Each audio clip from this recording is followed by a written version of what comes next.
ની 28મી રથયાત્રા છે, કયા પ્રકારની તૈયારીઓને કરતી વર્ષ?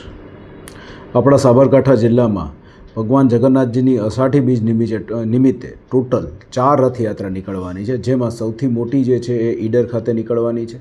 ઈડરની અંદર 28મી રથયાત્રા છે અને આ રથયાત્રાની અંદર આશરે 25 જેટલા અલગ અલગ જે ટેબ્લો ને એ બધું જે છે એ હોય છે અને 500 મીટર જેટલી લાંબી આ રથયાત્રા છે.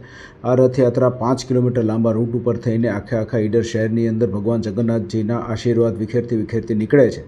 ત્યારે તેની સુરક્ષા માટે થઈને પોલીસ વિભાગ દ્વારા એક ડીવાયએસપી અને પીઆઈ પીએસઆઈ થઈને ટોટલ 300 પોલીસ અને 350થી વધુ હોમગાર્ડ જીઆરડીનો આખો બંદોબસ્ત ગોઠવેલો છે.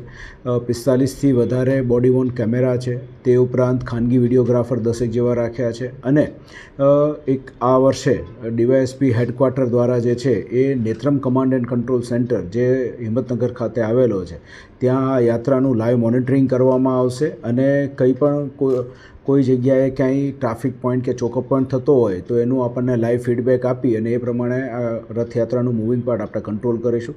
તે ઉપરાંત પોલીસ દ્વારા ડીપ પોઈન્ટ પણ રાખવામાં આવ્યા છે. જાહેર જનતાને અપીલ પણ કરી છે કે આની અંદર ભગવાન જગન્નાથજીના